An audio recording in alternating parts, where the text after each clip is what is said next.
Yeah, baby! Welcome back to Calling All Beings. I'm your host, DJ. It is a special night because you know who's in the house. We're not even going to say his name yet. But before we do, we are going to introduce the co-conspirator, my brother, the executive producer, technical director, the man who's trying to help me bring fun, entertaining, and interesting UAP talk of the phenomenon and Bigfoot and paranormal in this joint. Money Nathan. Whew, What's man. up, brother? What is up, guys? Great to see y'all. Happy Wednesday. I'm coming to you live from Skinwalker Ridge, so just stay off that mesa, Nathan. I got to be careful, so you watch out for me, all right? We're going to talk about like Brandon going up there in dress shirt and a three-piece suit. I'm looking for UFOs. UFOs. I love the way he said that. All right, and also, special treat, going to pick up Mr. Prime tonight after INS, but before she does any of that business and before she starts version 0. Oh, my God. We're Leah Prime. Good evening, everyone. DJ, I want whatever you're having tonight. I'm tying one on with a Coke Zero, and that's like hard stuff. Oh, version Coke Zero. This is great. Yeah, Maybe we can Coke get Zero. Coca-Cola. We can get a tie-in, get some advertising. Yeah. Anyway. Sponsorship. I like it. And now right here, this is my brother right here. I'll tell you what, I have so many good talks with this guy. I can't wait to get on the phone with him every time and pick his damn brain. He is the host of Bigfoot Crossroads, former Bigfoot outlaw, and just an original gangster. And he's going to be able to cut it up with TJ tonight a little bit about Bigfoot. So put your hands together for Matt Knapp. What up? Matt Knapp. All right. So Nathan, is this the third time or fourth time we've had TJ on? Did he come to the holiday party? He may have, yeah. So when I was kind of trying to title the episode, I was like, it's TJ returns again. He returns and returns again. Yeah, it's great. We're so, I know, Eternal we're so blessed. perhaps. Yes. That he has decided to lend his time to us, and I'm sure a lot of people would like to have him. And every time I contact TJ and say, hey, would you come on with us? He says yes. So this man right here, let me tell you what, man, 2-time Emmy-winning producer, executive producer of The Secret of Skinwalker Ranch on History Channel. While you're at home eating Cheetos, he done got his master's degree. So put your hands together for Mr. TJ Allard. I love your intros every time. Thank you. Great intros, man. Appreciate it. So I always love coming on here.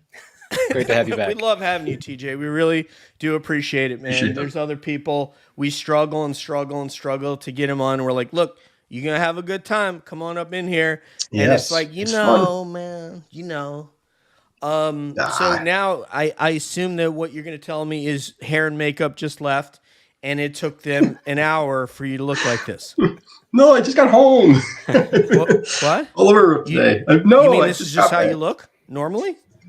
Yes, you guys are always so flattering. Incredible. No, this Nathan, is my, take it away, man. Just take it away. I don't. Yeah, it's. I'll try to do the best that I can. So, TJ, congrats on the launch of season 4 of Skinwalker Ranch. I just watched that first episode. It's awesome.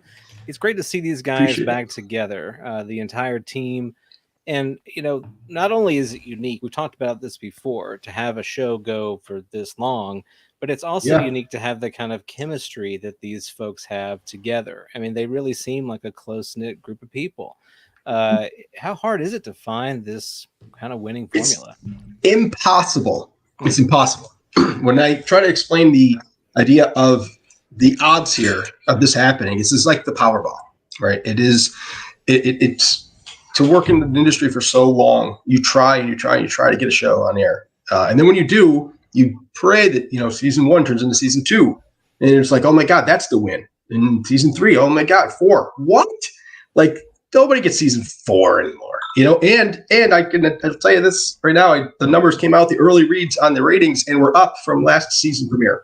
So that's a big thing. Fantastic. Fingers crossed that it keeps trending that way, because now it's all about the trend, right? So where do we go from here? Networks look at those numbers very intently. And but yes, the chemistry of these guys, it's the real deal. I was trying to pull up on my phone because you got Skinwalker Ridge there. I have all these pictures of me on the ridge with the guys. Yesterday I was talking to Eric and Tom yesterday, FaceTiming these guys. It's funny. It was like, it's just, they're people, right? But there's Eric just lives there, man. Mm-hmm. Eric doesn't come home ever. Wow. Yeah. No, it's a unique group. I heard from Jim today. I love Jim. Jim's my brother. Great guy. Same with Bryant. Talk to Bryant. They're all good people, man. Awesome. And it's they keep it real. Mm-hmm. They're really just doing it, and they're still out there working. Tom was all beat up, dusty, and dirty yesterday working. So. Wow. Let me ask you a quick follow-up to that. So now that the show has had the success that it has, I mean, is it kind of easier to get folks interested in showing up to the ranch to help them conduct these experiments? I would imagine that's opened some doors. It is. Yeah, Eric's beating people off with a stick, essentially. Everyone wants to be a piece of it. But that's what happens, There's property, and not a physical property, but an intellectual property, and people want to be a part of that. And so, you'll see vendors, you call them vendors, right? People just coming out with their wares and they're bringing stuff on, and it's, it's a vehicle for them. It's a vehicle for you. It's like in-kind advertising is a way to look at it. Back in the days when I was doing a home renovation show, used to do these things. Everything has a dollar value attached to it. So a mention is more valuable than, say, like a mention, like someone physically saying your name of your product is more valuable than, like, say, a logo shot, which is more valuable than, say, a pan of a logo. So everything has a value. And so in trade, it was like, hey, we're going to show the brand of your store. You guys are going to wear T-shirts for your store, but we need you to provide us with cabinetry. And so they'll provide cabinets, and then they get free advertising in that way. So that's kind of the way it works. Man, that's great. So not so much in this. What's that? So my presence out at the ranch is worth how much? There's a value to it, man. I mean, with you, $6. They can't afford it. They can't afford that. They can't put a price on it. Yeah, no. Cannot afford you. Like a Vente, sort of a Starbucks. Anyway, Vente is like $740. What are you talking about? It's true. Yeah. It's not like a bargain at any means. I have to pay TJ $150,000 to step inside the gate. Go ahead, Matt. Go ahead, Matt. How do I okay, even follow Matt, it up? take it away, brother. I'm sorry. Before With the deep voice. I say anything else stupid, go ahead. Has there ever been any consideration or thought in changing the name from Skinwalker Ranch to Skinwalker Vinaigrette? I had to work that one in there. No, I read somewhere on the Internet of Things that rapper Post Malone visited the ranch. What was that like? And like, do you have a lot of celebrity guests wanting to come out there? So I had nothing to do with any of those guests. That's a Brandon thing. So Brandon is a musician at heart. That's just kind of one of his passions. So he does bring these acoustic experts out to kind of, evaluate stuff in a way that you're not going to get normally, right? Like, it's not that's kind of the way you can justify bringing someone like them out there to a spot that is that dangerous. It is not a fun and games place. But these people, like, you don't become a huge recording artist without knowing something about audio and acoustics and vibrations, and I think that's kind of the overlap there. But yeah, I imagine Brandon's contacted all the time. I mean, I know I contact him all the time, and he very rarely gets back to me. He hasn't gotten back to me either. Of course, no, I don't awesome. produce the show, but he lives it, man. He's in it. He's living it. That guy. I mean, if you look at his activity online, he 2 a.m, he's tweeting, and then 6 a.m, he's tweeting. Like, I don't know. He doesn't sleep. He's a machine. So I wouldn't care to have him on because of who he is, because of the fact just that he owns the ranch. I just like the guy. I just think he's, like you said, he's cool, and he's really just trying to be like, is interested in the phenomenon, just like we are. Just like you are. Man. The same reason that we want to have you on is why we would have him on, not because he owns the ranch. Like, that's not enough for me to want to have somebody on the show. But let me turn you over to, so we had two great new cabbies. One of our last cabbies actually made a logo of Skinwalker Ranch dressing. Matt doesn't know that. Our prior cabbie named Flair that we had on. But let me pass you over to this another amazing new cabbie we have here, Leah Prime. Yeah, hey TJ. Also, by the way, I'm admiring that little paperweight over your shoulder there. Actually, there's two of them. Those little gold statues look pretty nice. Yes. That old thing. Yeah. I'm broadcasting from like the K-hole, and you're just like gently flexing. Yeah, local flexing. Yeah, just stretching, pushing the laptop down, make sure you can see the second one. I mean, I've got like a Funko Pop behind me. My office is a disaster right now. This is a mess. I can't even get to it. Awards everywhere. One of the things I'm always super curious about with people that are working, producing, writing, creating in and around this subject is who's influenced their approach to the subject. And I'd love to hear, who's influenced you either from a production standpoint or from like an informational or sort of opinion standpoint.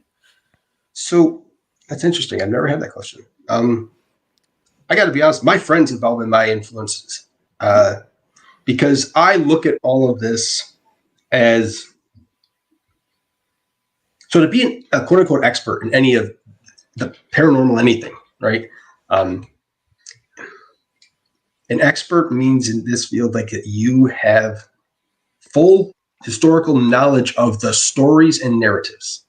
Mm-hmm. That's what an expert is in this field. There's no, because we have no answers to anything.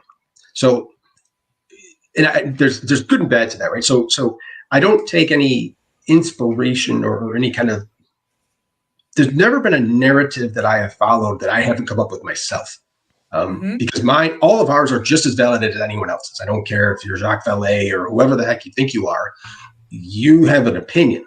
Yes, it may be backed up by anecdotal data or even some big data. Either way, data you collected on your own. That's great, but you don't have any answers any more than anyone else does. So you don't know anything.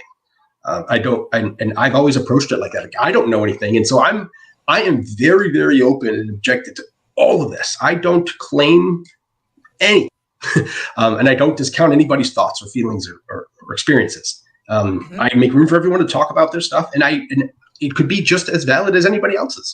So in that regard, like in terms of inspiration, like storytelling and thinking of this, I've never really taken it from anybody else. The thing, this project in particular started off, I like to say it started off as a dare, because so I'm a TV guy first, right? So my history is all home renovation shows. The Rockettes Christmas Spectacular for years. Like, these are the things that I produced.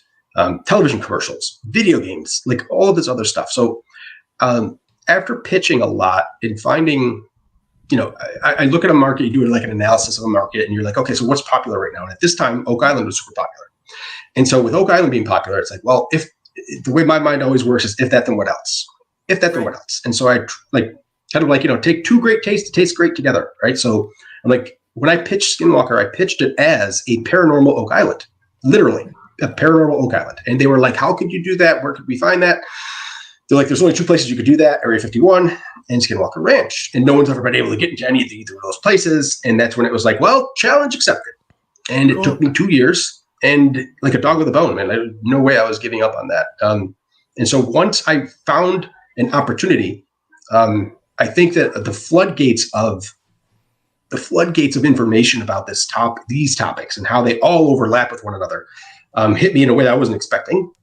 But so like the creative part of it was I was a TV person looking for an opportunity and looking for a project that no one was able to do before, to kind of climb that mountain, put my flag on it. That's what we did. Like, I brought you Skinwalker Ranch, and no one else would ever have been able to do this. Literally, it took me years. Brandon will tell you, my late night phone calls, my 3-minute talks at 2 a.m. with him to get this track down. So, and there was no script for this. No one's ever done this before. So there was no like blueprint to follow. So I was trying to follow the blueprint of Oak Island of like, hey, let's find a place that we can study something for a long period of time and get legitimate data collection going and make it repeatable, build a data set, study it over and over and over and over and lock it down so no one can touch it. And that's what we did. So in terms of that, like the inspiration of Skinwalker, I think that happened, from those conversations with network execs, like almost challenging you. Like, you can't get this. Well, okay, fine. Right. So yeah, but there was never any other, I guess it was never like an inspiration other than like, don't tell me I can't do something. Yes. Because I will find a way. You're tenacious, man. He's tenacious. Buffalo's own, and it kind of made me think of Buffalo when you talked about that, TJ. And I've got two questions for you, but the first one is going to be about Buffalo, and I'm going to ask you if your friend. I assume that you have friends. You grew up there. You have friends there that you interact with on a regular basis that are outside of the entertainment industry. Am I correct? No. So I just moved to Buffalo. Okay. I'm from Central New York, which is Utica, which is like right smack dab in the middle of New York State. Upstate right now. Oh, where? Yeah, I'm right outside Albany. Born and raised, but I'm on an itinerant digital nomad year. But I pass through Buffalo whenever I go back to Pittsburgh. So okay. No, I mean I just moved to. So I left Utica back in the late '90s and moved to New York City, and then I moved up here 3 years ago. Because it was just opportunities were up here. So, but in terms of like my friends outside of the business, so there's people that BTV and ATV, right? Before TV and after TV. It's the BTV that I'm curious about. Do they want to speak with you about this topic, and what do they say? No, I think we all beat it to death growing up and talked about this stuff, many drunken bonfires, and like we all had the same opinion. Like no one's ever going to know anything. No one like it really became I remember having these talks as like a teenager talking about like, when I become rich and famous, because everyone wants to be rich and famous when you're a teenager in the 80s, the 90s, it's like, when I become rich and famous, I'm going to take all the smartest people I can find. I'm going to rent out a huge mansion. I'm going to pay all the smartest people I can to sit around and we're going to talk about all these unknowns. That was like, I remember having these conversations with my friends. Like, this is what I want to do they're like, why would you want to do that? Like, you could do anything you want. You just want to nerd out and talk about stuff like this. But it was, we all had the same, yes. So we all had these same kind of, the things. Like we used to go ghost hunting, with baseball bats. I don't know why. It's always so weird to me. We go to cemeteries in the middle of the night with bats. Like, what are you gonna do? Fight a ghost? Like, what is that? But now it's we still talk about this stuff, but now it's it crosses over to the business part of it, and now it's I'm capped about certain things I can and can't say about stuff. Not that I know any the only secrets I know are things that happen on the show. I don't know secrets outside of that. And I can't tell you the stuff I know about the show because my job. Absolutely. So, we would never try to get you to compromise. You come on here, we're never going to try to dig something that's going to get you in trouble. What's interesting though is that the phenomenon and what you just talked about, kicking it around at a keg party down by the the lake or the river, or talking about sitting around in a mansion. It's really a metaphor for life, because it's not really about getting the answers. Everybody who's on this panel right now probably won't be alive to get a whole lot further or get, quote, the answers, but it's about the journey, which is what we're doing right here, which is what you're doing on the show, which is what you're doing at the keg party. You're just taking the journey and kicking it around with people that you enjoy talking to. So trading the beer for scotch. Exactly. He's got more money now. He's like, I'm not doing Jenny Cream Ale. But anyway. Oh my God, that's the first beer I had. I'm not kidding. I'm a New Yorker. Come on, man. Oh my God, Jenny Cream Ale. That's so funny. I remember being like, this is great. What am I drinking this for? This is ridiculous. It's so funny. The second question I wanted to ask you is about the dynamic between Eric. I mean, the show that, you know, okay, yeah, we have this great scientist who has a multitude of degrees, but we didn't know that he was actually working as a contractor to the Aero office. So, you know, that makes his profile significantly larger. What is the dynamic like? First of all, congratulations on getting a scientist on of that with those bona fides at that level. Yes. But what is the dynamic between Travis and Eric? Because you have two scientific guys, so to speak. I've you know, talking to the guys, it's a very symbiotic relationship between everyone. They know, I think people have fallen into what they do and how they do it. I don't ever see any, not maybe they hide it very well. I'm not privy to any like any negative or like there's no animosity or anything like that. I think everyone knows their lane and they all kind of stick with it. Like you know, Eric is an observer. He's, you know, that's what he does.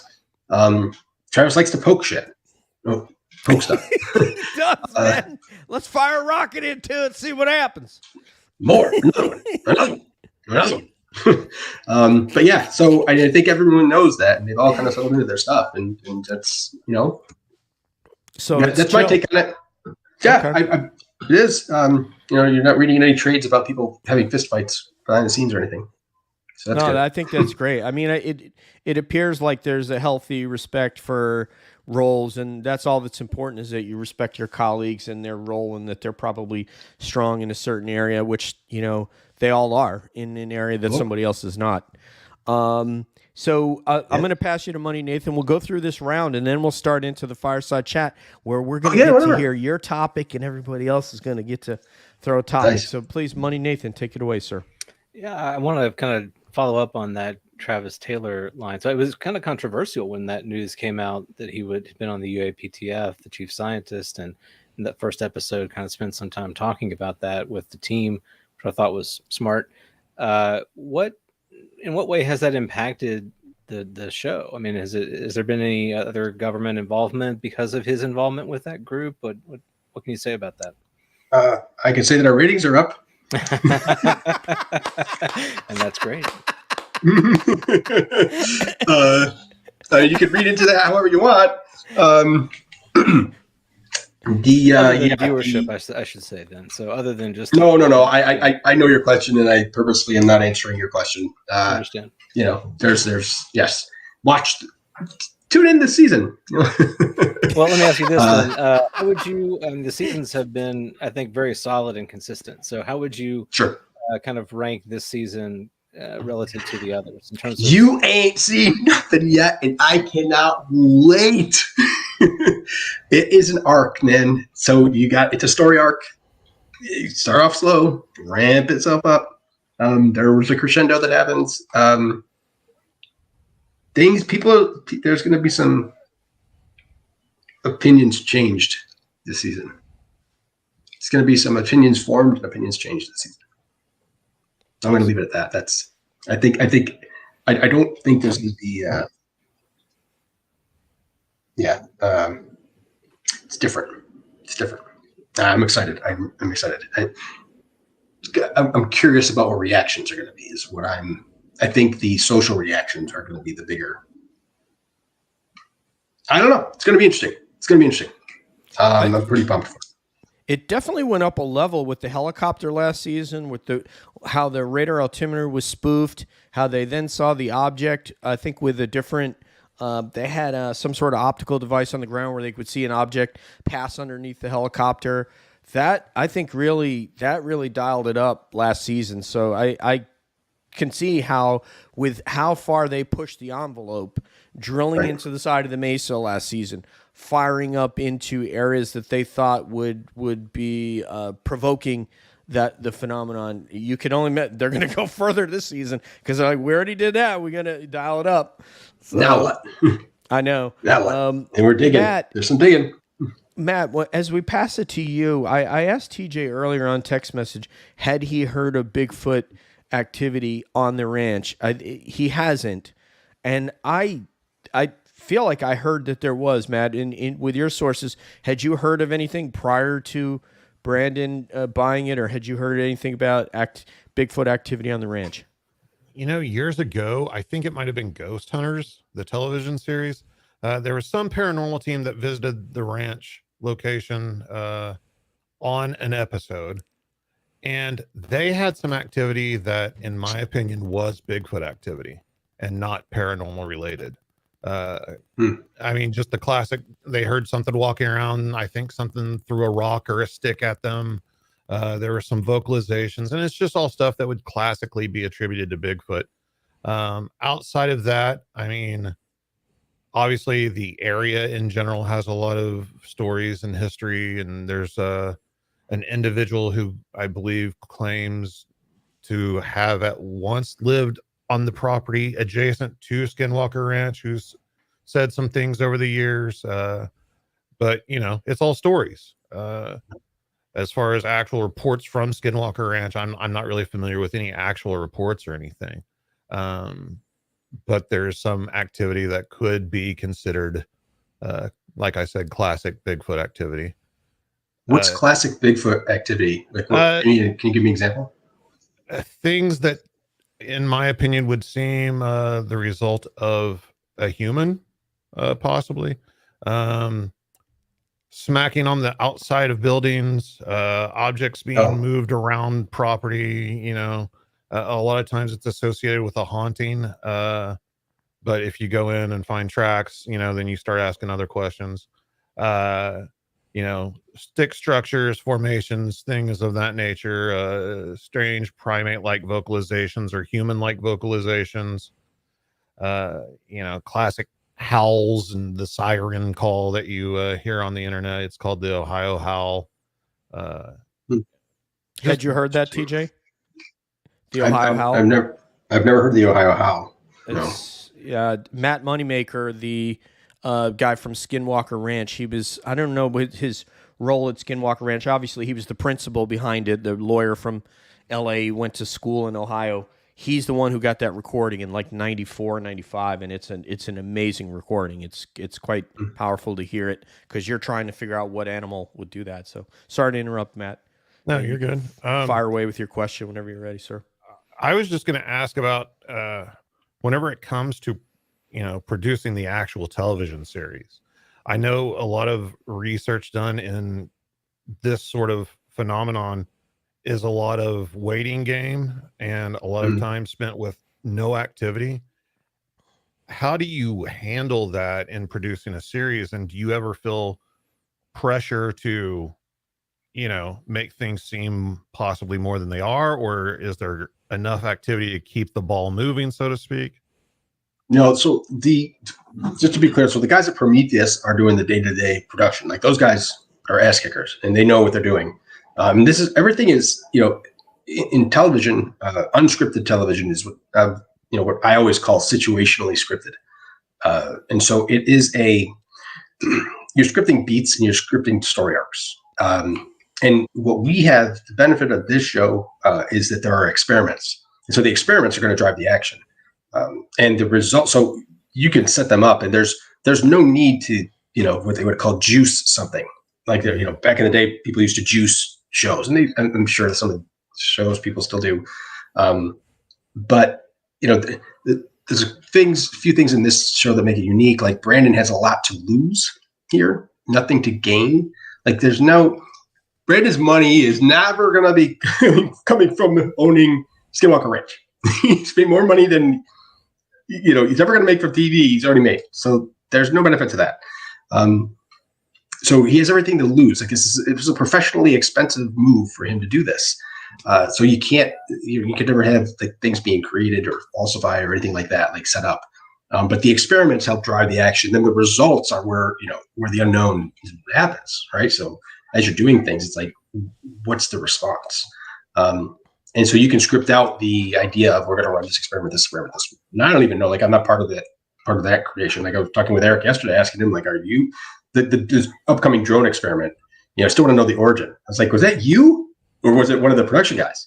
And he's like, well, no, we kind of, you know, put together and talking about like more experiments now, like, you know, like what other things that can be done in, you know, future state, you know, if we're lucky enough to get there. But, you know, I would say, though, that would be a challenge. There's never been I would think that would be a challenge if you are doing some kind of show about paranormal and without experiments. Like if the idea is solely observation, I'm going to go here and see what happens. I can imagine that's rough. Like you're shooting already, like, I want to say it is 10 hours a minute, 15 hours a minute, something like that right now. So you're capturing, you'd have to capture way more without experiments. So, but yeah, I could see the frustration if you didn't have the experiments to lean on. But luckily, I've never had to have that happen. So the experiments are provocative, and that elicits a response from the phenomenon, and that just is gold because it's proven that if you provoke it, it responds, and then it's just a question of analyzing what that response is versus how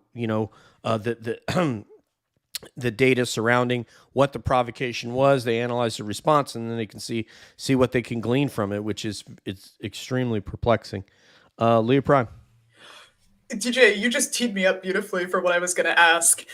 So I have a question about the data collection process on the show. Yeah, this could have been scripted, but it was not. Has there been any mention or studies conducted at the ranch that, to your knowledge, include the use of equipment to detect ionized or ionizing radiation? Would imagine so, but I don't know technically. Eric's got so much stuff going on there. It's insane. I mean, what's funny is anything you can think of, he's already done. It's almost frustrating because you think you have a revolutionary idea. Dude, you gotta do that. Yeah, I tried that. No, you gotta try. No, but there's this great new tool. No, I built my own. Like, no, but no. Like, he's always steps ahead on everything. I love him for it, man. But that's what he does. But yeah, I would imagine so, but I can't I wish I could validate that for you or verify, but I just don't know. Yeah, but the data's the expensive stuff, man. That's the money. I think that is becoming more controversial now. People want stuff released, and in the world of AI now, another descent into madness. So I'm going to cautiously say, TJ, that I'm pretty sure that I heard Eric mentioned measuring radiation levels. I don't know about ionized, that part, Leah, right. I know that there's radiation. Sure. Yeah. I don't know about ionized. I don't even know what ionized radiation is. I know radiation. That's why we hired Leah, because we don't know either. Because that's what we. But I was gonna mention that if you listen to that UFO podcast with Andy McGrillen, Eric went on there and he asked him if he had an unlimited budget, what type of an experiment would he run, and he talked about setting up an array, and you'll forgive me that I'm not a scientist, that would cover a large swath of the area that he wants to look at, but each sensor would be gathering and interpreting data independent of the others. So if something moved across that array, it couldn't be tricked into passing one piece of information throughout the array that all those different sensors within there would be gathering, and then they could make a comparison. So I thought that was, and see if there's any changes. So that was interesting. I'm not answering it as well as Eric did, but that's Nathan, is that basically what he said? Yeah, I think you're spot on. I'd love to see that experiment. Yeah, he was like, yeah, because Andy said if you had $500 million, he threw out a number that basically unlimited budget. So also I want to say hello to Julie. Julie's in the chat. Hi, Julie. Thank you very much for hosting everybody. That is the handsome TJ Allard there. And TJ, let's launch into the Fireside chat. And I'd like to. Do you want to start off, or would you like one of the cabbies? No, one of you guys prime the pump. I would love to have you prime the pump and let me hear how this goes. Nathan, do you want? I can go first if you want with mine. Yeah, go ahead. It's really germane to the ranch, and there's the fire. You see the fire, the camp. Hopefully, TJ got some s'mores and some marshmallows, and we are going to have a some caps. beer. Where's the keg? It's definitely, we got to have a keg. It's New York. It doesn't matter how cold it is. And yeah, we are going to have a cab summer party where it's going to be like the holiday party, but we're going to be talking about barbecue and potato chips. And we'll probably, before the end of the show, we'll ask TJ about his favorite potato chips. So you can kind of get that in the back of your brain. But anyway, so the idea of portals, TJ, and crew, cabbies. So it's very germane to what goes on the ranch. Matt is, had on people on his show that are talking about portals. The Meadow Project there in Alabama talked about a very professional group of Bigfoot investigators unwittingly encountered a portal whereby when they were looking at them on therm and watching, you had 3 teams. And when they were watching team 2 on thermal, they said, we see a portal, it's in front of you guys, keep moving, and they disappeared from view. So the idea of portals, what I want to ask the team here, and I'll start with Nathan first, is if Dogmen and these other entities that are appearing on the ranch, whether some people believe Bigfoot uses them, other cryptids, what is the process by which a portal is opened? What are the mechanics? Who, if anyone, decides that portal should be open so that particular entity can walk through it and appear in our reality? How do you suppose that happens? Would you like to throw something out there? Wow. I don't even know where to start. Yeah, that's a big one, right? Yeah. Well, they've hinted at this on the show, right? They've hinted that there's been it's a speculation, right? That there's some kind of portal above the ranch. Of course, we've heard mention of a portal on the ranch. As far as like the mechanism by which one appears, I mean, I think we would have to understand. I mean, we don't know our portal science. Put it this way: our portal science is not exactly great. So we've got theoretical things like wormholes. So things that can traverse space and time through a wormhole that requires, at least from my understanding, a ton of energy, and they're very unstable too, from what we understand. So maybe it's something like that, but I don't know. I mean, is there a connection to consciousness? Is there a connection to the people who are there, sort of in a way kind of manifesting that experience to happen? I don't know. Interesting. I'm reminded too of that, was it season 1, TJ, or 2, where they brought the rabbi on and he was kind of doing his, sort of ceremony. And while he was doing that, I think they had Homestead 2 on thermal. And there was like a cold anomaly that began appearing on Homestead 2 during this. Essentially, it was a prayer ceremony. So that was quite odd. And it kind of, as a viewer, I was like, well, where are we going from here? Like, what does that mean? And that tends to be the case, though, with a lot of these experiments, right? They only end up raising more questions than providing answers. I thought it was 3. I don't know. Yeah, it was season 3. Yeah, there you go. Season 3. Because Jonathan was on that same one. We ended up getting Jonathan Dover, whom you had on the show. We've finally got him on, and Stan, his partner from the Navajo Rangers, and that was I used the word phenomenal, but it was a great episode. Matt, so these folks that see these Dogman, a lot of people believe that creature is moving through a portal. Does it decide to open this venue and let itself in?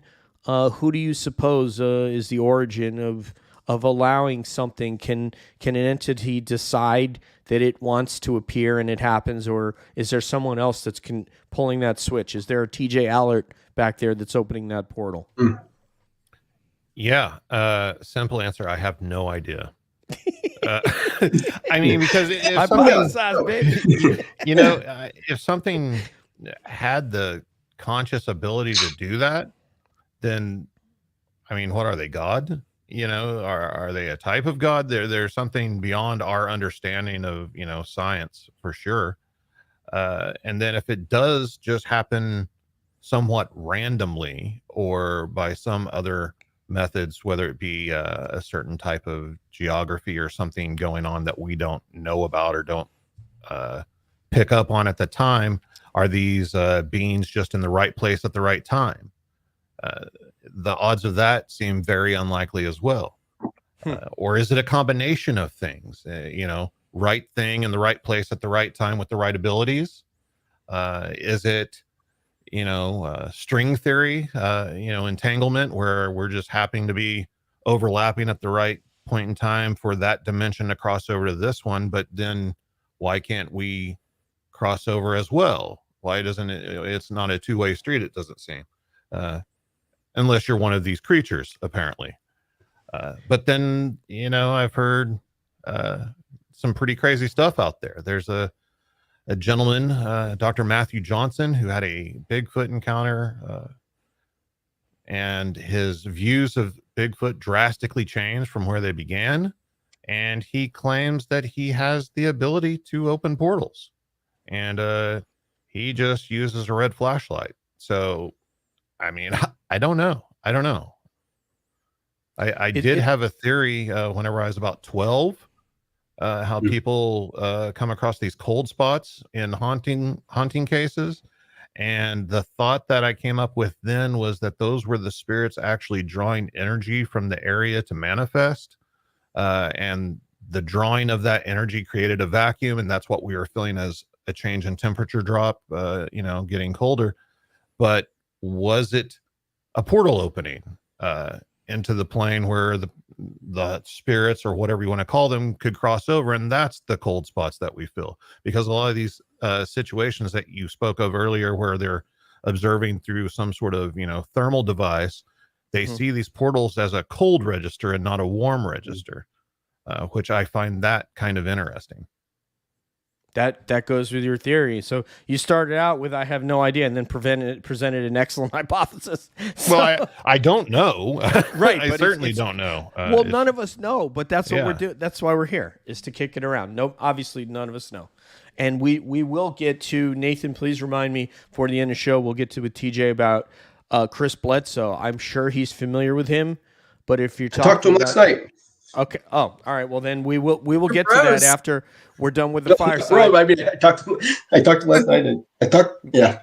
We will get to that, because I'm going to want to hear about that, because the kind of entertainment you're talking about, I mean, his story is one I would want to present. But Leah Prime, so Nathan's hypothesis is interesting. Is that person manifesting the portal? Is it the entity walking through the portal that engineers its opening? Like Matt, or what Matt said, which is a tangent thereof. What is your thoughts about that? These portals? Yeah. So the first thing I want to say, and I always try to lay this out whenever I talk about these kind of mysterious or numinous topics, which is that I think our frameworks for instrumenting, measuring, and assessing these events are very, very limited. My secondary comment here is that there's basically a long storied tradition of rituals and behaviors to deliberately induce these liminal spaces and experiences, which largely defy the Western material tradition, including summoning entities, right? Like I guess in the Western tradition, we have people like John Dee and Enochian magic, but we also have things like topos and egregores. So when we're talking about portals and dogmen, to me, that feels like it's really just, in a lot of respects, we're still singing from the same song sheet in terms of traditions and rituals that have been with humanity for a very, very long time. But even now we see conversations, I'm going to bring it up, in the psychedelic community. Andrew Gallimore, for instance, theorizes that DMT entities are actually hyperdimensional beings that can be deliberately interacted with during a breakthrough experience. And so I say all of this to say, I don't have a great answer, but like with a lot of subjects in this space, for me, I tend to analogize them to other traditions, like either psycho-spiritual, ritual, esoteric, and occult traditions that have been more or less not only participated in, but consistently participated and experienced in by people across all times and cultures. Okay, but no hypothesis on what makes it come about, if it's if it's a derivative of something that's in our reality, or if it's something in another reality that has decided that it wants to open a door and somehow it happens. Well, I mean, my response to that is I think there are multiple layers of reality. And the reality is that we experience is largely just an artifact of like electroconductive response through our brain. Like our brain doesn't actually interact with our environment. And so if pressed to answer, my thought would be that there are different kinds of realities that can be experienced either intentionally or deliberately cultivated, or even stochastically, like they can just happen based on particular environmental or psycho-spiritual activities. So right place, right time could be it for that. Okay. Deb, so we got to move through these because this one actually was a bit of a twister, and we hadn't gotten to TJ yet on to speak to this one. So Deb, would you like to offer up something on portals? And by the way, welcome. Idea. It's so great to have you. My friend. Before Deb, you answer, I just wanted to thank Leah for joining us. So she's got to jump. Okay. So I want to give her an exit. So thank you, Leah. Thanks all, TJ. It was a pleasure. Bye. Wonderful to see you all. Oh, I'll see you guys soon. Have a great night. Thank you. Have a great night, buddy. Bye-bye. Cheers. By the way, can you guys hear me? Yes, ma'am. Okay, because I didn't get to do sound check. Sorry, I'm late. Sound good. I had this new idea recently that I think I may have thrown out to the world. What if it's not about portals, but things changing in size, going from very small to very large very quickly? I mean, everything's on the table. So it's possible. It's just the question was sort of like, is it manifested by something it's in another reality wanting to enter? And if there's a process, or as Nathan was able to put a counter on that, is it something that somebody is going in the woods, going to a place that has a significant amount of energy, like the land between the lakes in Kentucky? I don't know if TJ's familiar with that area, and is manifesting that portal to open, so that was sort of where I was going with it. But let's get to TJ. What is your thoughts on that, sir? Post-it note. Okay. So I live on Post-it notes, but I've been you're bringing up a bunch of things tonight, and I'm writing down, taking notes. Oh, good. That's good. And no, I live on Post-its, man. If you can see my flurry of Post-it notes.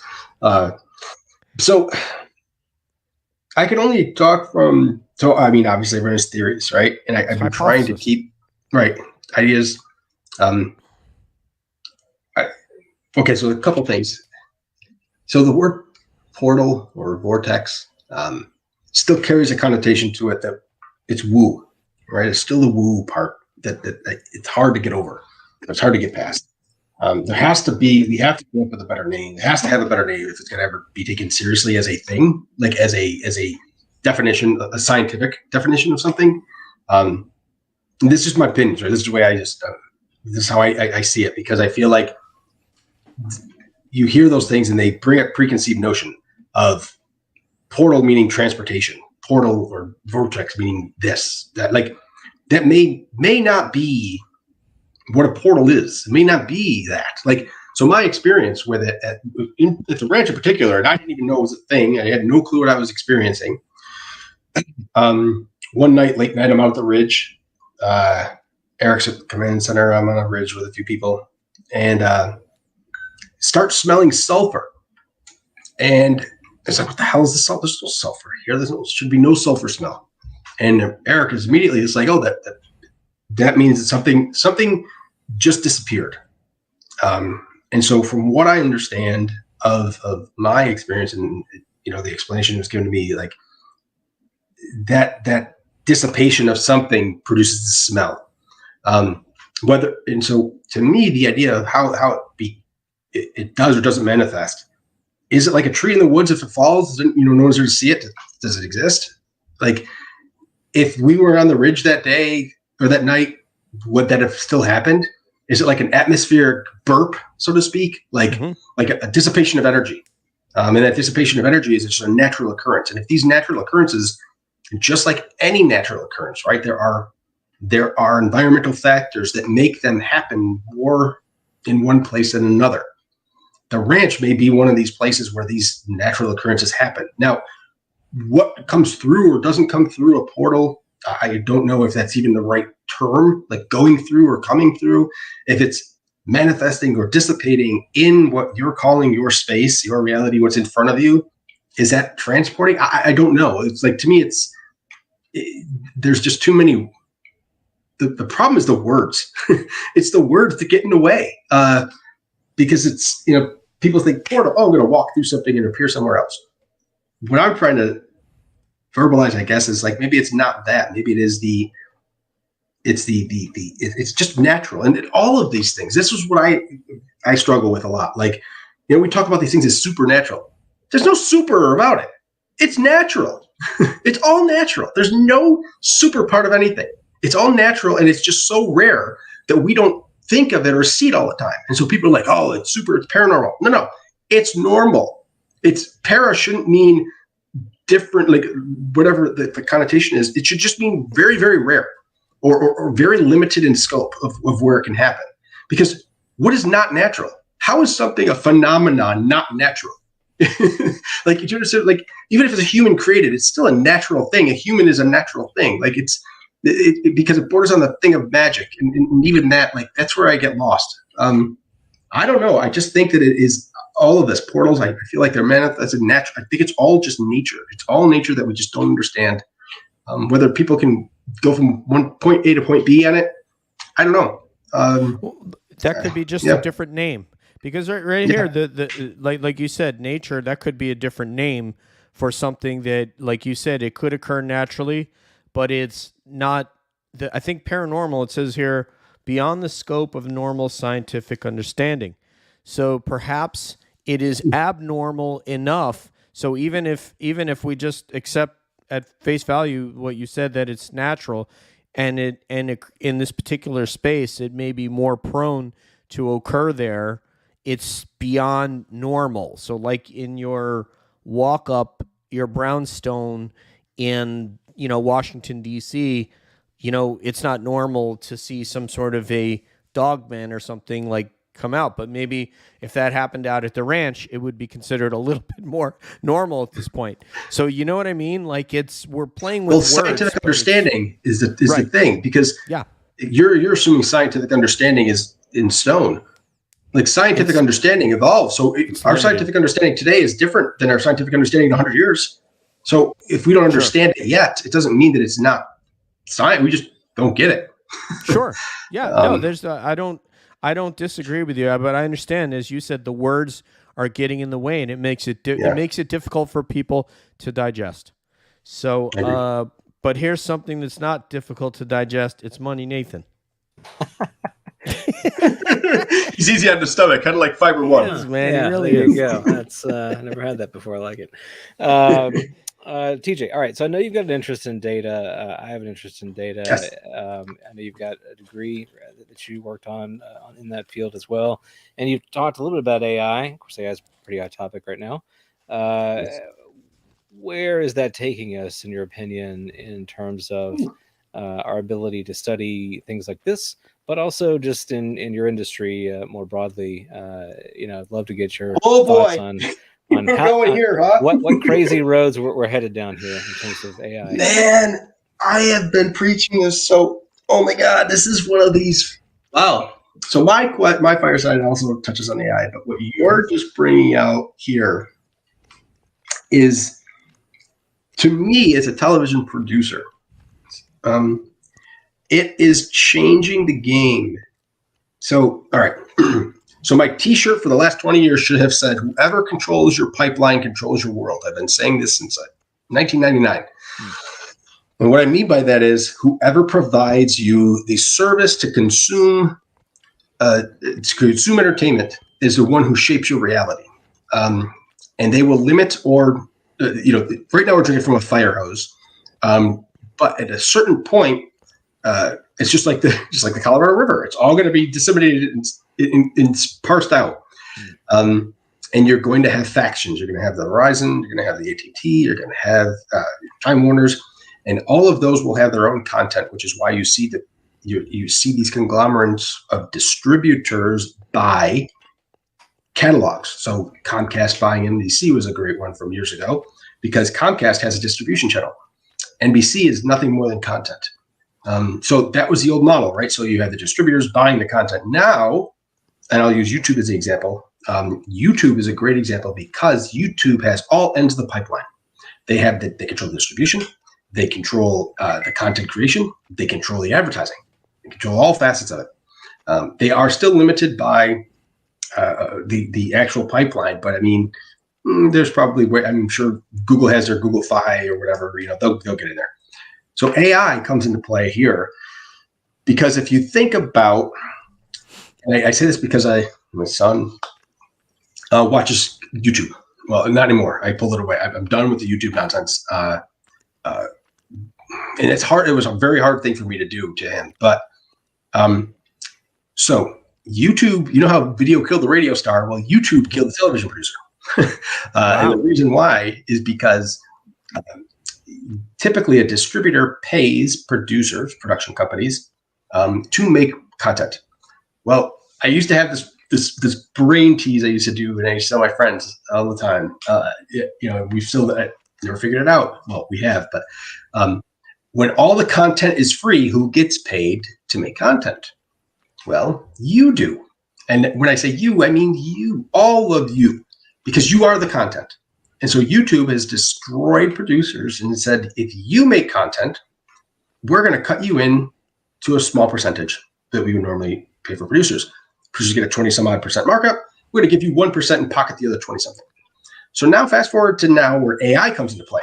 And so now you have AI, and there's a new, well, not new, but one of the multimodal AIs right now that is making a lot of waves is called Runway.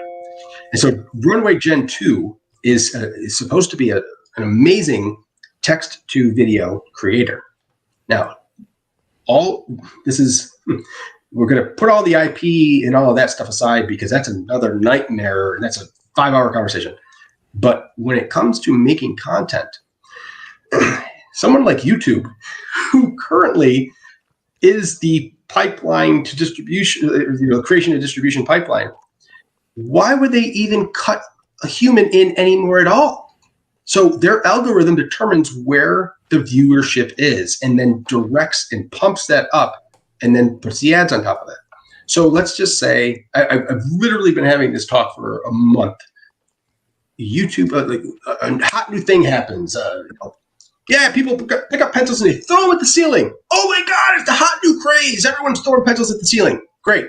YouTube tells their AI text to video generator, make me 10,000 different variations of people throwing a pencil at the ceiling. Make it all different types of people, every intersectional quality you can think of, every nationality, every language, everything. Release them all and see what happens. And then slowly some will get gravitated toward until they peak, and then that's where their ads are going to go. Where's the human? It's over. There's no more human. So you could have kids who spend 5 hours a day watching screens of people they think are people, but aren't people. They're AI generated. And so now you're watching, it's this crazy messed up matrix. Like, oh my God. And not one piece of human interaction. And then eventually that'll just be automated where it's writing its own text prompts. So that is my dystopian future for content distribution and creation. That's where I see it going, and it's scary, and I hate it.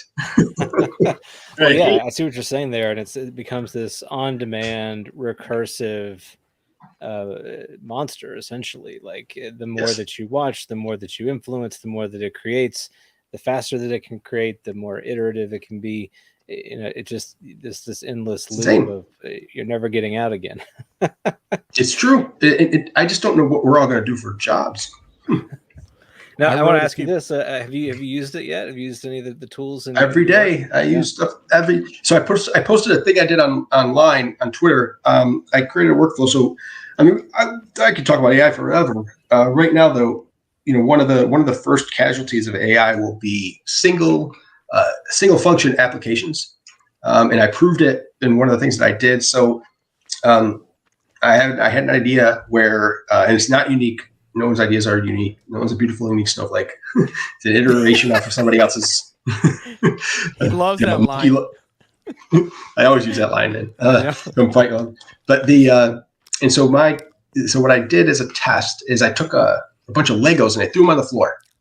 And so I did a combination of three different AIs. And I posted a Twitter thread about this on my Twitter thread where I took some Legos, I threw them on the floor, and I took a photo of it. And I fed the photo to Bard. Bard is Google's AI.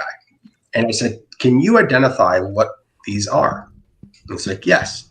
And I got very specific. And I was like, give me the color and the product number. And it was like, here's 147 different Legos. There's 72 of these, 26, blah, blah, blah, blah, all the way down the line. I was like, great. Now, so I took that over to ChatGPT and I said, give me 3 objects I can build from these 147 Legos. And it did. And I said, okay, now write those instructions. And it was like a house, a robot, and a bridge. I was like, okay, let's build the house. Give me the instructions. Give me step-by-step instructions on how to build a house, which it did. And I corrected and made sure it wrote it so a 10-year-old could understand it and build it. And then I said, now modify those instructions so I can feed those as a prompt to a text-to-image generator, which it did. And then I took that text-to-image generation prompt and I sent it over to DALL-E. And then DALL-E did renders of the freaking houses that could be built from those Legos. I have a whole thread. You can read my whole process, all the prompts and everything that I used. That workflow is a good example of a very simple use of how all of it is baked in. It's baked into the data set. It's baked into what's called the corpus of data. Like, it's it. It's over. Like, the next step is you better find a way to plug ourselves in because it does everything better and faster than we can. And I just did that for fun on the weekend. I was like, oh, I wonder if I could do this. And sure enough. So I love it. I mean, the uses are amazing, but I'll tell you this.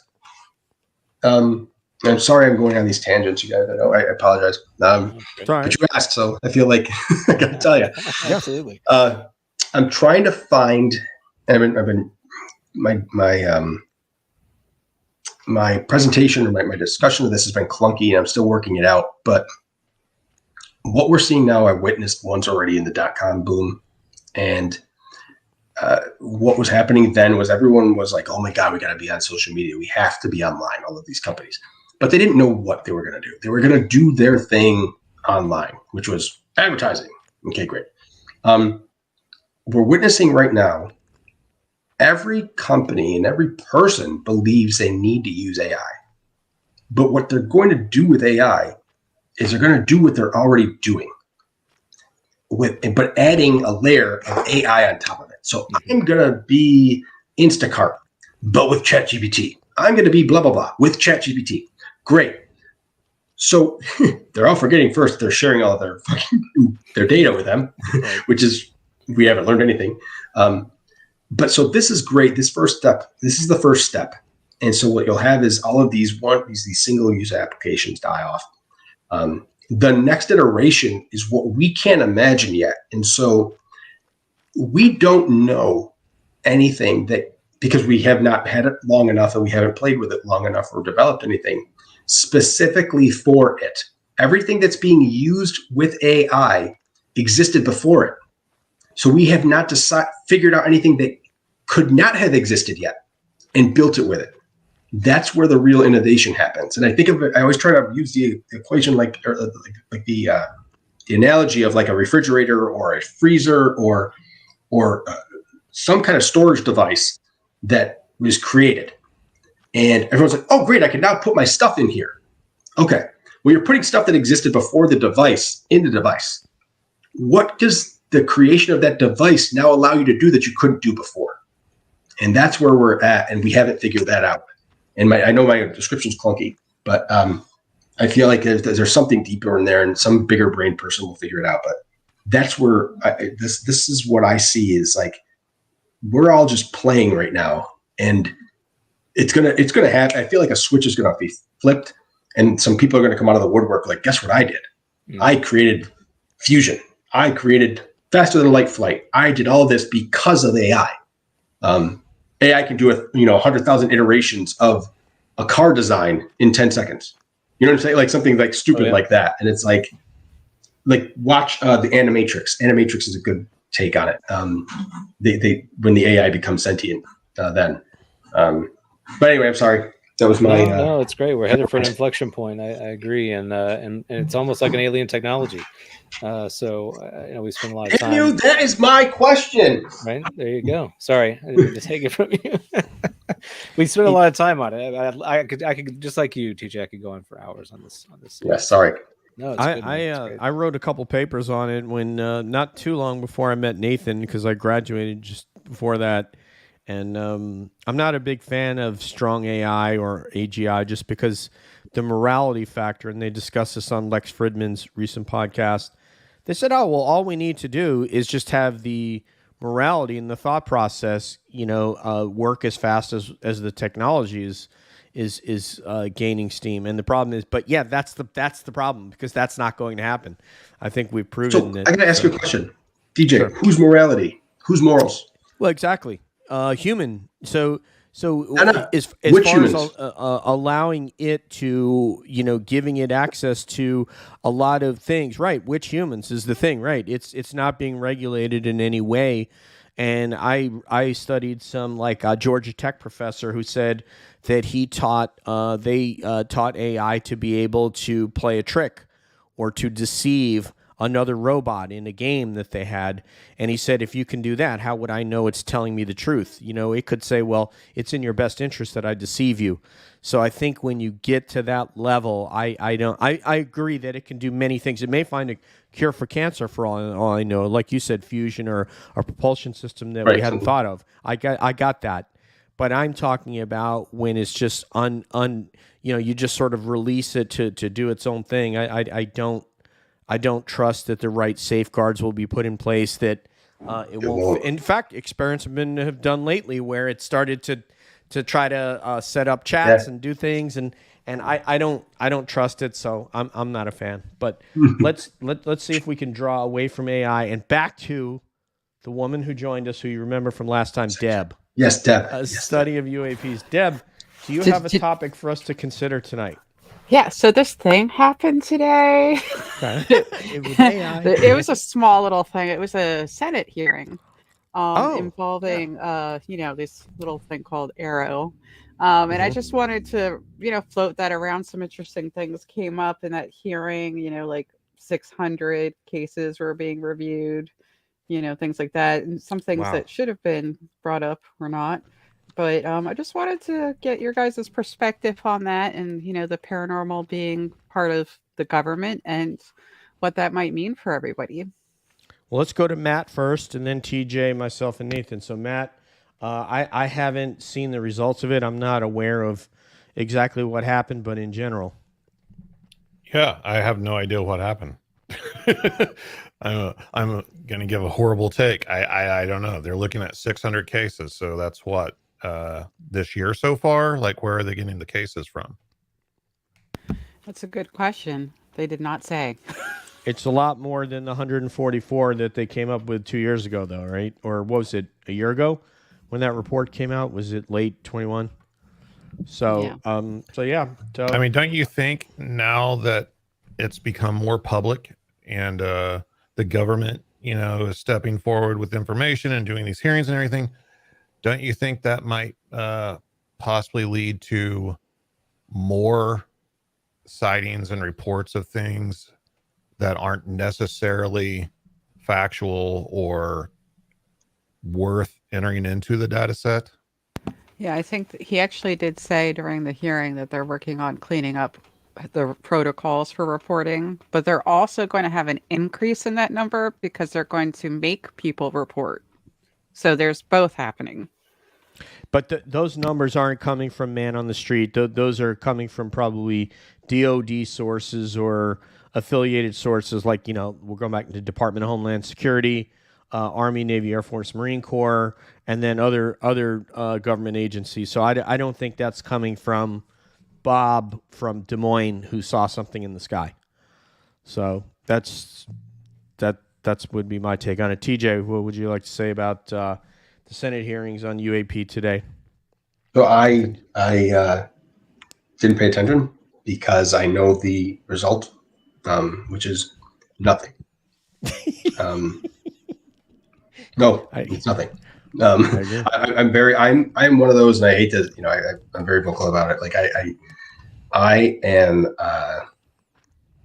very outspoken when it comes to the government involvement in any of this, any of the phenomenon stuff, because there is no scenario in which they will ever release anything without any benefit to them. There is no way that all of a sudden they want to share things with us. They want to tell you something. Really? When did that ever happen before in history? It didn't. So it's never going to. No amount of pressure, no amount of anything. And I constantly talk about this. The only way we're ever going to get any answers is through capitalism, is through people like Brandon, is through people like Musk. If there is a dollar to be made by revealing this information or by holding this information or developing something from this, that is the only way in the real world that it will ever get out. The government will continue to obfuscate it, and they will use it as an eternal existential threat to raise money, to increase budgets, and get their only job is to keep their job, literally. And that's what they will do. If they can make you afraid of that, you got to give me money because I can protect you from that. I'm going to, make sure that we're doing the right thing. And behind closed doors, we're really finding out. You ain't finding out shit. You don't know anything, because if you did, if people truly, here's the part I feel gets lost. If you truly, truly, truly had something about a little green man somewhere and you withheld that, that is by far the biggest story in all of human history. Nobody can keep that a secret. No, I don't care how many NDAs you sign. I don't care. You cannot keep that secret. It's like, the Messiah is here. The only other story would be like if we found another planet and they also had a Bible and there was a guy named Jesus. Like, holy crap. Like, short of that, this is the biggest thing that there could possibly be. And I don't care how much you threaten a person. They will not keep that secret. They can't. And I firmly believe that. And I've said this for years. Like, if there was enough evidence for someone to come forward and say more than just a story, that there's something here, then it's going to come out.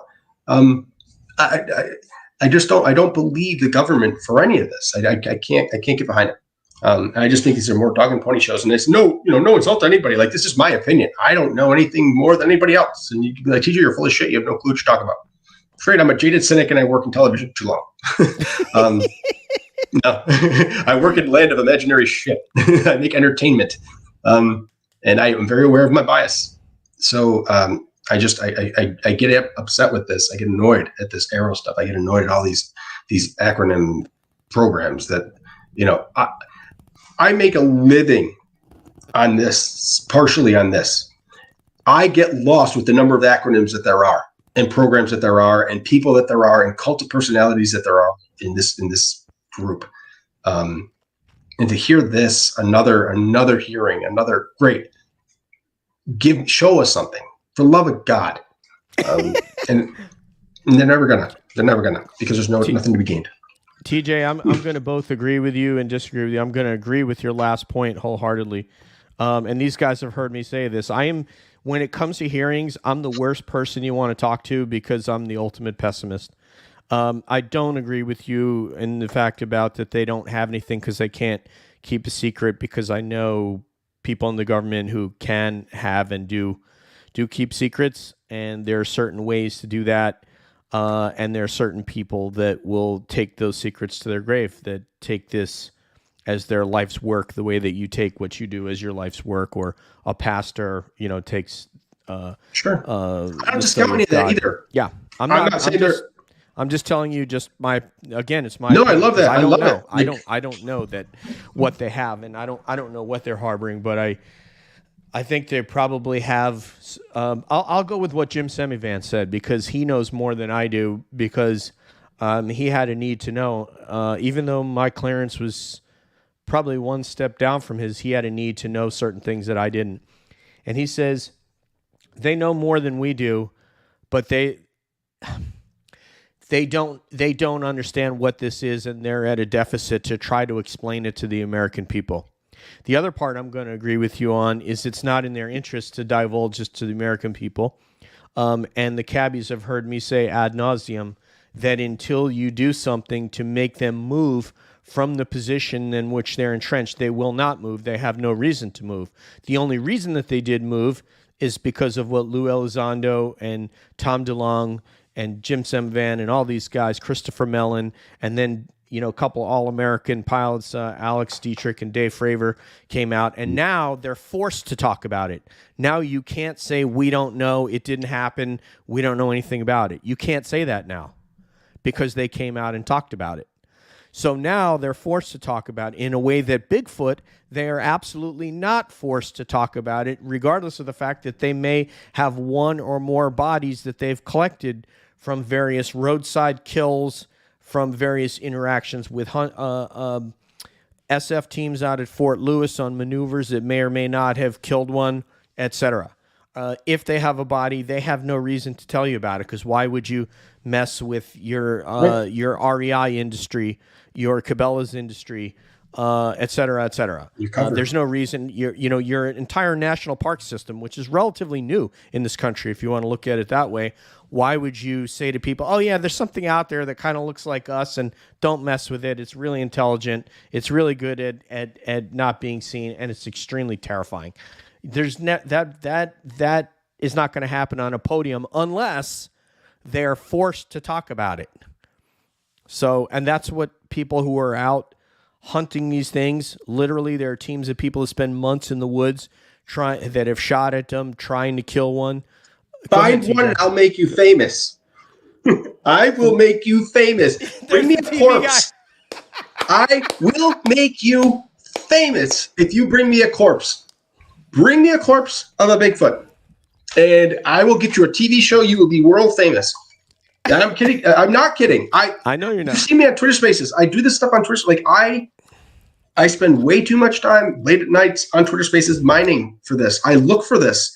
Somebody somewhere, if it is true, someone somewhere, a guy with 42 followers from Albuquerque, New Mexico, is going to jump in his face and tell me, hey, I got this.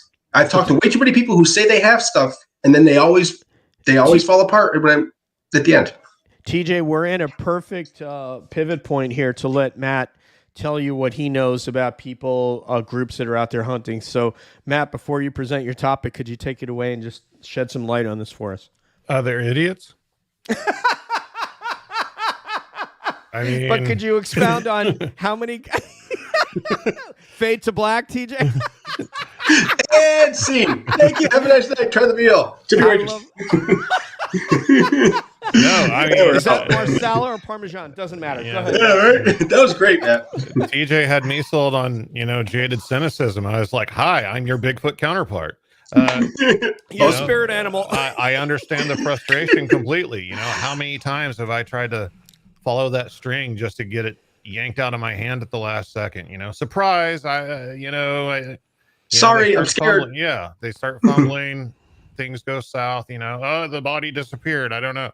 I've never found a claim being made that I followed up with and found it to be authentic as far as having killed one or had a body in their possession.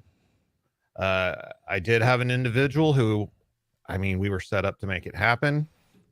Private property, lots of activity, a financial backer. I was just kind of in a support role, with my experiences over the years, kind of helping him out and strategy and all that stuff. And then at the last second, he kind of pulled the plug and said, these things are demons. I don't want to have anything to do with them anymore. So, of course, TJ's like demon schmeeman. Let's go. Yeah. Come on. I don't care. I don't care. There was a group that had a short-lived television series. I don't even know if they did a single season. I think they just did a pilot episode. But they were famous for years back in the early 2000s. Their whole thing was harvesting one. They had private property, and that's all they did. They were hunters, and they just hung out on this property trying to shoot one. But there are certain stipulations. It had to be a male adult. It couldn't be a juvenile or female because, that moral compass, whenever you're trying to shoot an intelligent species, just to prove it exists.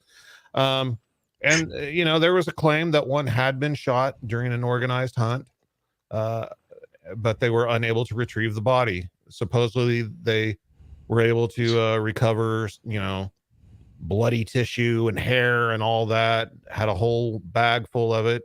We're going to send it off and all that, and nothing ever came of it. There was never any reports filed or anything. So it gets frustrating, I've heard of locations where supposedly bodies are buried, there's a cistern in Oklahoma supposedly has a Bigfoot body in it, where a guy shot one on his property and then got scared, very similar to the bug story that became famous on Coast to Coast, and put it inside this cistern years ago, and now that property belongs to somebody else who's completely unaware that it's even there. And it's just rumors, small town rumor stuff. Listen, I say this like, remember what was it, Rush Area 51 or Charter? What was that called? Yeah. Right, so if you tell me there's something's buried somewhere, like, I swear that I've pitched this idea. I would love to see this happen. Like, you can't stop masses of people, right? So if you decided, like, there's the Ark of the Covenant is in some church guarded by one blind guy in Ethiopia. Well, then bring 700 people and go in and get it. Don't tell me this. Like, there's a Bigfoot buried. Okay, bring 700 people to where Bigfoot's buried and go dig it up. And no amount of cops, no amount of anyone's going to stop you. Just go get it. Like, and I think this is where all these paranormal communities falter. Like, there's strength in numbers. If you really want to go to one of these places where a hotspot or whatever, go with 400, 500 friggin' people and do it. Like, do it. Go find it. Go. And you just can't get enough people to agree on what they're looking for. TJ, let me ask one question. I want to ask Matt this, and I think you'll find this interesting. Matt, how many groups or how many groups do you suppose are hunting them, and why do you think that they have not actually killed one yet? Like, actually hunting, like trying to shoot one? Yes.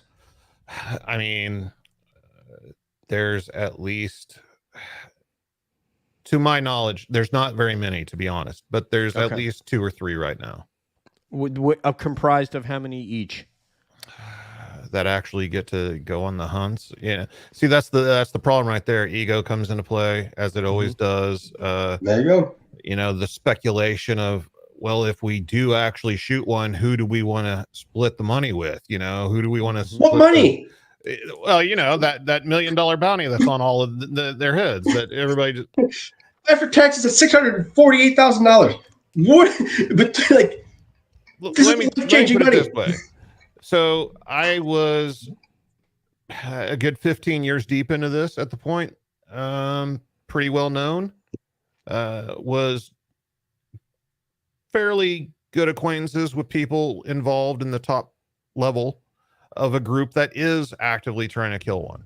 I'm not going to say their name, but you know exactly who they are. We've talked about them before.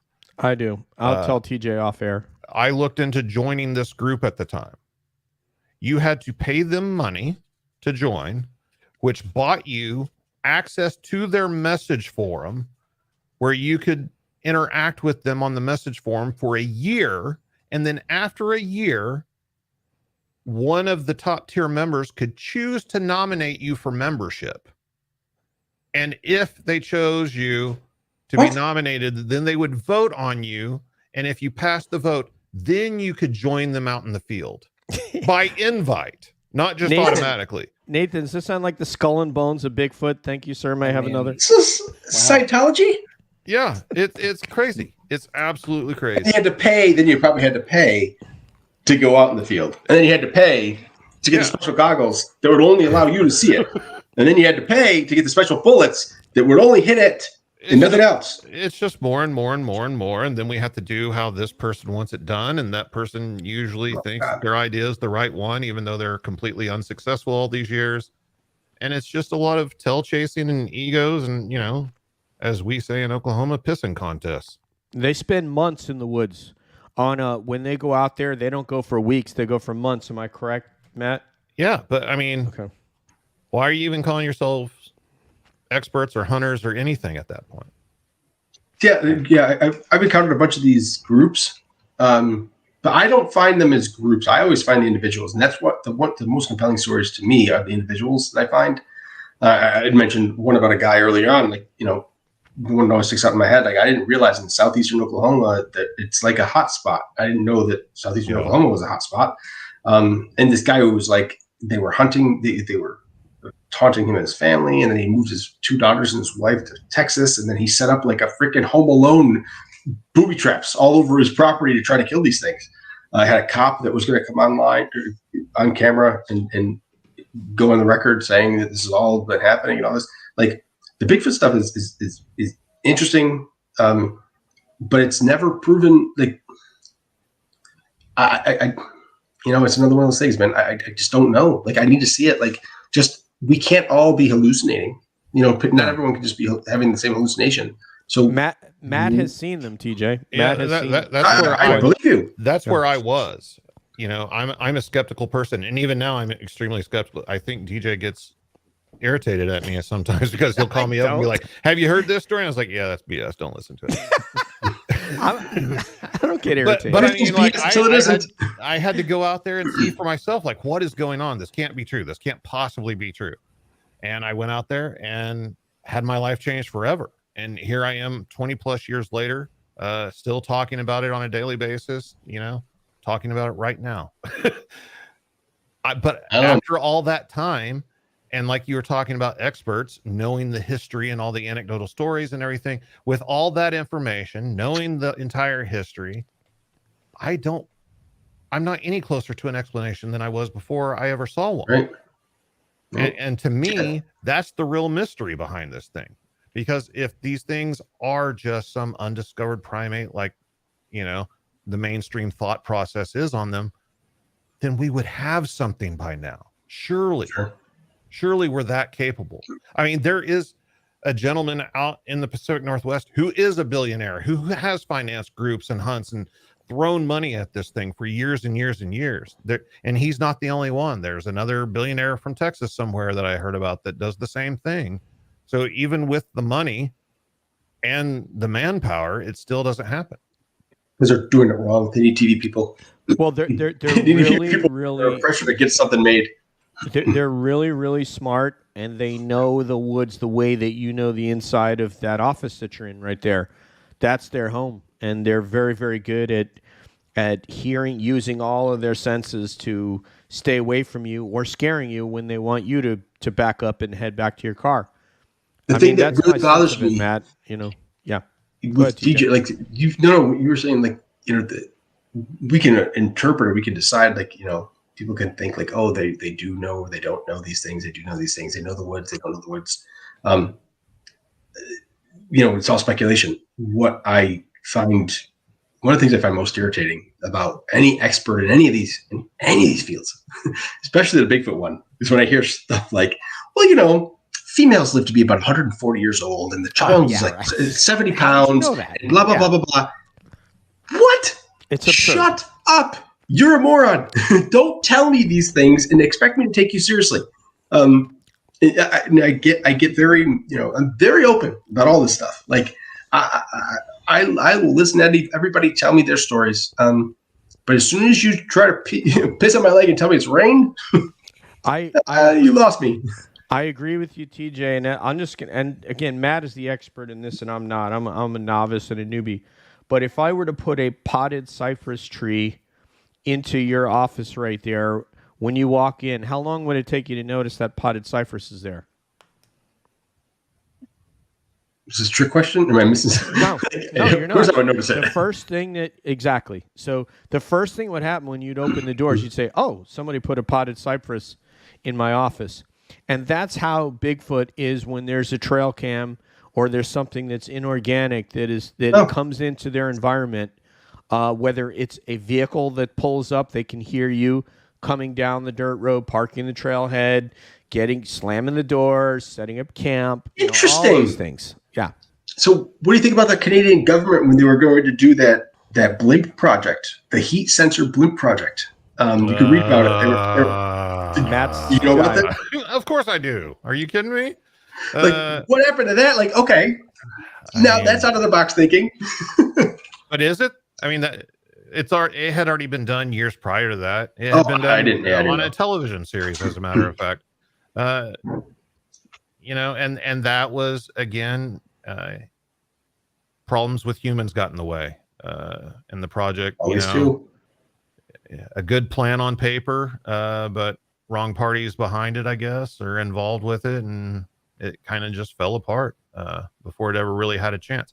Now we have the same abilities. Anybody, with money, I could go out and buy a drone and do the same thing myself on my own. You wouldn't even need a big funded blimp project of any kind to do it. I don't know why people aren't using drone technology with thermal and video and everything. I think that's the way to go. I've recently been looking into LiDAR scanning. I think that's got some good possibilities. You know, they're using it for human recovery situations where people get lost in the wilderness and stuff. They're starting to use that along with drone technology. And I think that's probably where the future of Bigfoot research needs to go, as far as if your ambitions are to prove their existence. I think that's probably the best route at this point.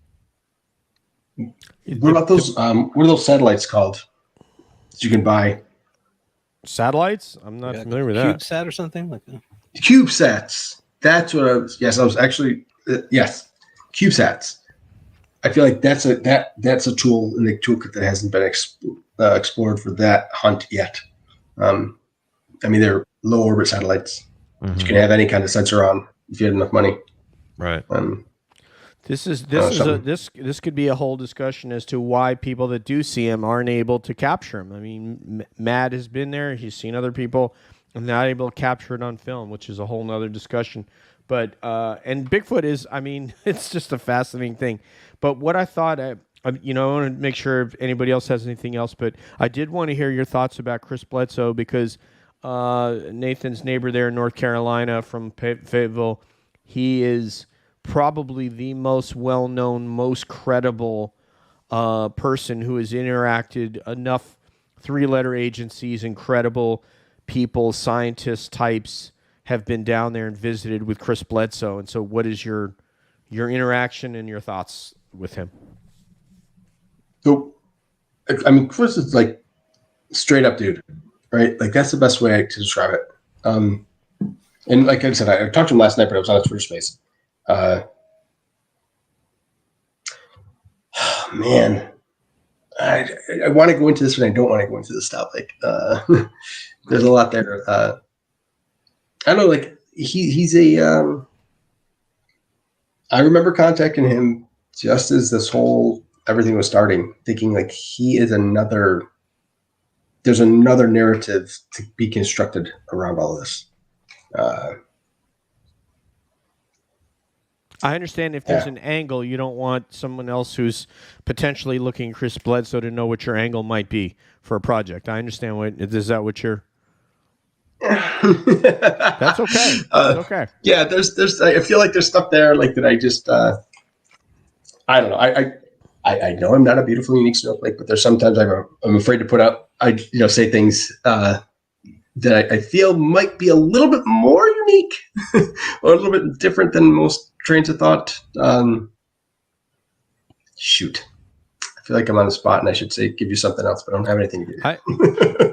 You're not going to get you won't get pressure to, No, I know. Just speaking in general, TJ, this guy's had experiences that have been vetted by the most credible, arguably the most credible people in our society, from Jim Semivan, Diana Pasulka, Dr. Bob McGuire told us he went down there. Nathan's partner in crime, Exo-Academian, Darren King, went down there.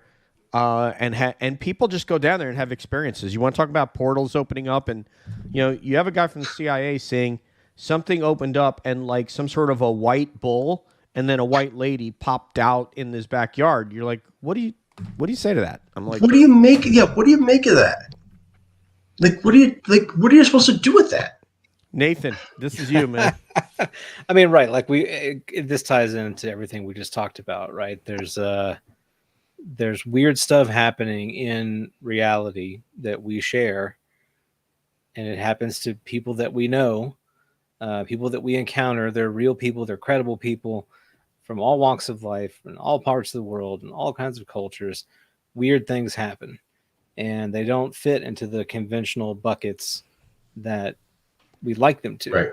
And so we spend, in some cases, our lives just sort of struggling with this, or they shape the direction of our lives. And what's weird about it too, I find, is that that's not necessarily all that uncommon in the way that things influence us, right? So you talked about when you were a kid and you had your dream science mansion, right? And here you are, like, kind of coming to a show with a guy who basically has an outdoor dream science mansion, right? And so,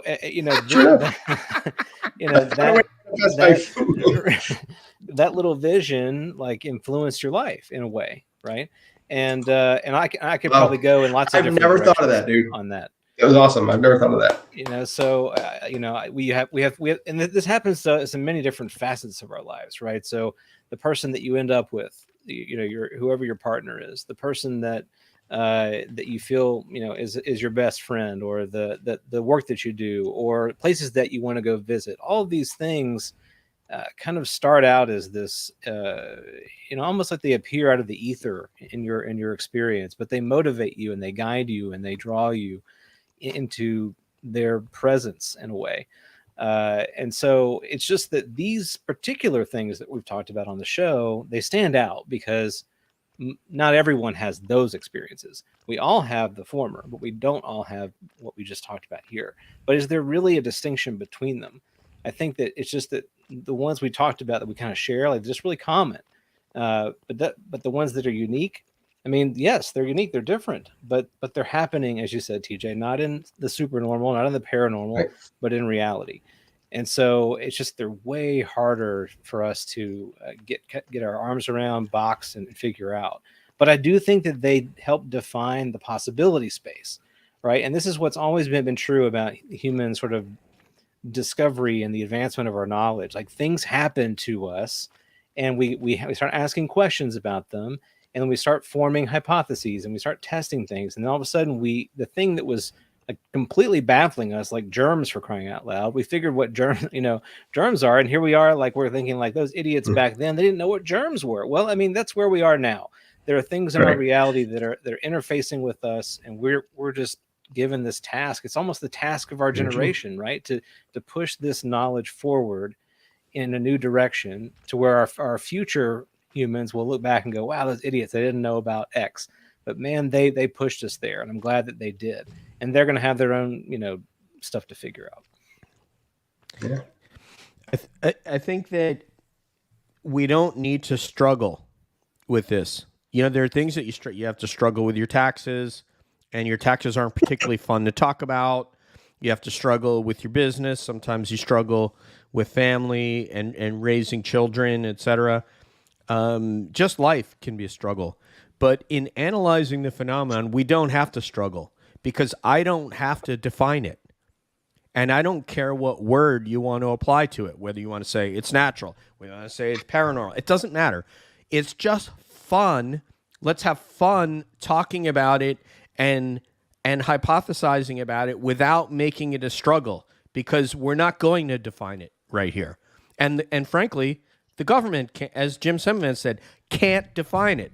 So why do they want to have a conversation where they can't actually give you the answer, and they're going to be left with you asking questions and them going, the government doesn't like to do this.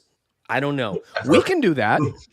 And that's why we have this show, is to do that. So that's all I would say, is that when in analyzing this phenomenon, there's no need to struggle. Let's just have fun with it, because we're not required to get nobody here is being paid to give the answer. We're getting paid to do other jobs. So we can just come together and talk about it and have fun, and nobody's necessarily right and nobody's wrong.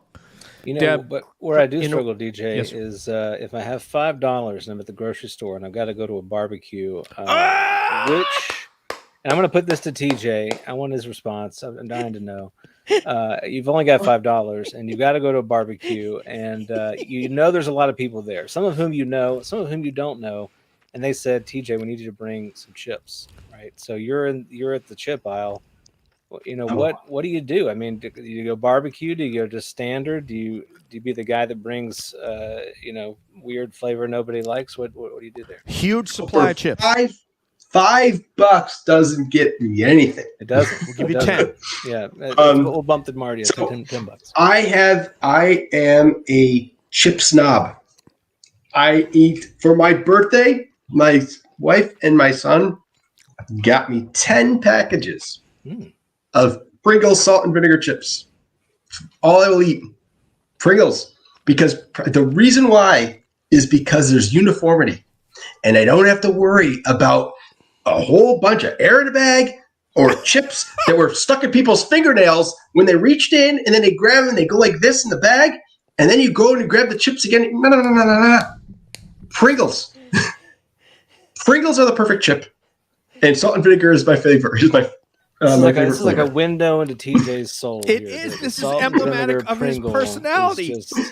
The salt, the vinegar, and the cleanliness, and the OCD. That's fantastic. I'm telling you, that is my Pringles salt and vinegar chips are the jam in my jelly roll. Once you pop, you can't stop. And I just, if you go to the party with that, I mean, I don't know. Are you going to eat alone? You have to say they're just yours, basically. Yeah. Oh, you want? Sorry. Yeah, exactly. TJ's not sharing his chips with me. I don't ever know. He's going to be like, here's the hand gel, DJ. It's a big crowd. Like you can't, but I'm telling you, it is the best bang per buck because there's no waste. And they're not even chips. It's like a chip paste. I watched the whole program on how they're made. It's like crushed up. It's like ground beef in chip form, right? Like how they make ground beef. That's what they do, I guess, with the chips. It's like a paste, but it's like, and I don't even think I can call them potato chips, right? I think I think that there was some kind of regulation that was passed because the chip lobbyists or something. Right. Yes. It's a potato starch mold, basically. Okay. Yeah. Thank you. Stamping them out. And Whole Foods does have some sort of a knockoff that's supposed to be healthier. I don't know if you've tried them, Nathan, TJ, but healthier. I would encourage healthier. You can at least get a can of it and try. Yes. You can only say, okay, they're no good, but it's fried potatoes and salt. There's no way to get healthier. It is what it is. And it's delicious. And I will eat them as much as I can. Guys, there's one more thing I got to do before I got to get Deb in here because Deb has only literally spoken once during the entire podcast. Yeah, Deb, I just want to ask you because I know that you're very interested in this man's story. What comes to your mind when you think about Chris Bledsoe and his experiences, Deb? You know, honestly, the reason I spoke to Chris was the arthritis piece.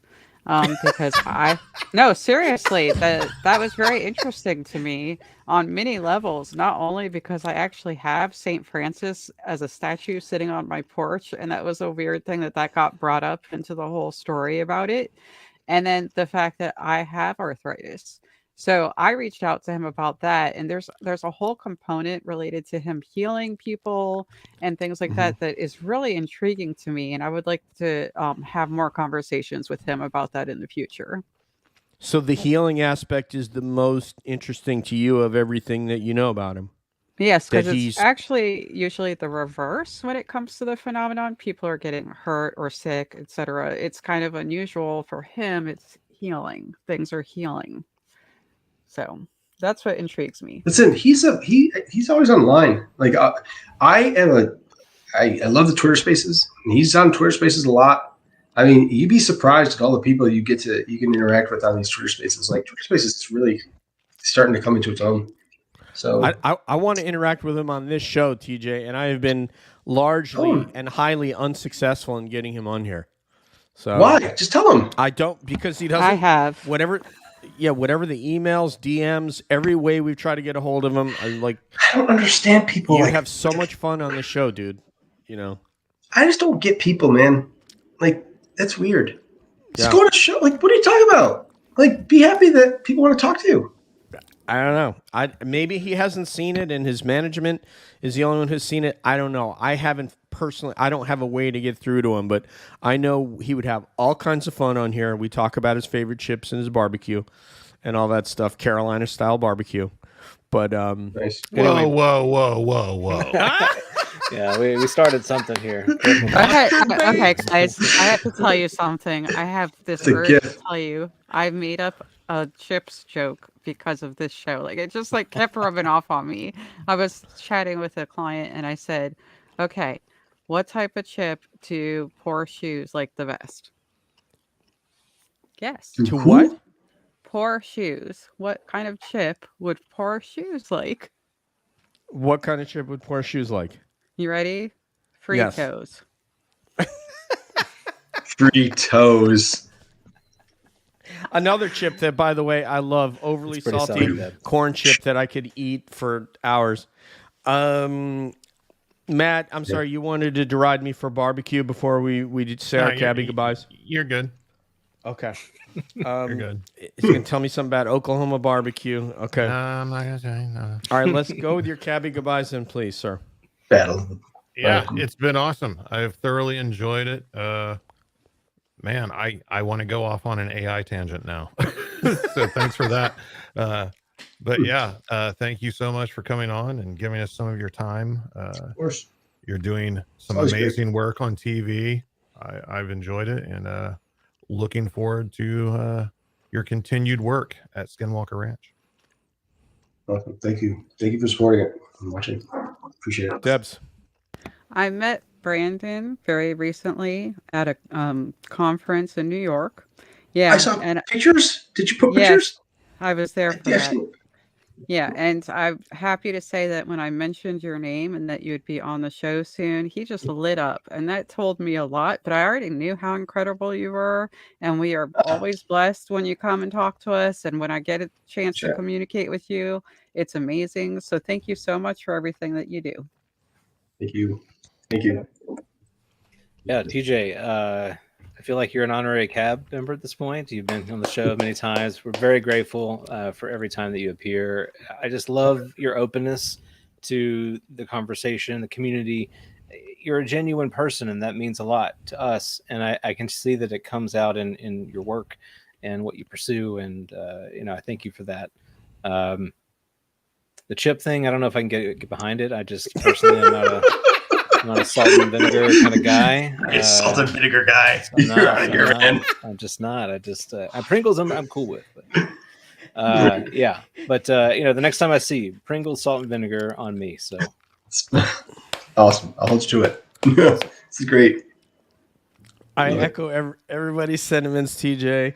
I'm gonna go and I'm gonna pre-screen those Whole Foods Pringles on your behalf and then give you a report. Please.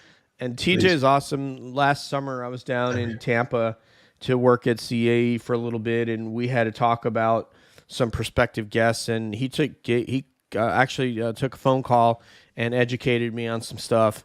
And so, just to echo what they're saying, I really do appreciate your time and your genuineness in coming on here and sharing your views. And we learn a lot when we speak with you. Hopefully, you've learned something from us that potato chips are important. No, listen, you guys are great. This is why I always say, I don't care. I will always do your show. Anytime you ask me, that, just text me. I have no ego about that stuff. Whatever, man. You guys want to come talk? Let's go talk. Hang out. It's awesome Wednesday night. Let's do something.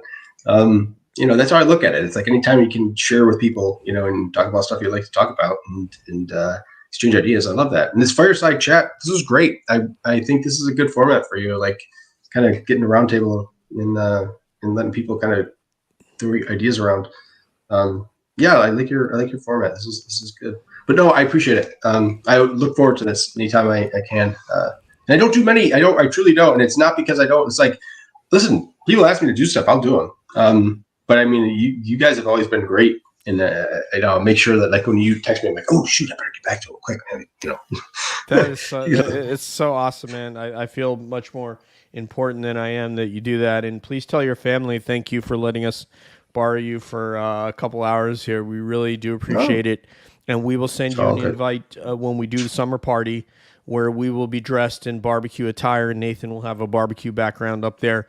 Yeah. And we will be talking about... we're going to do a chip bracket, so you got to participate in that. We're going to have a chip bracket. We're going to be talking UFOs and barbecue, and as Matt likes to call it, the unexplained.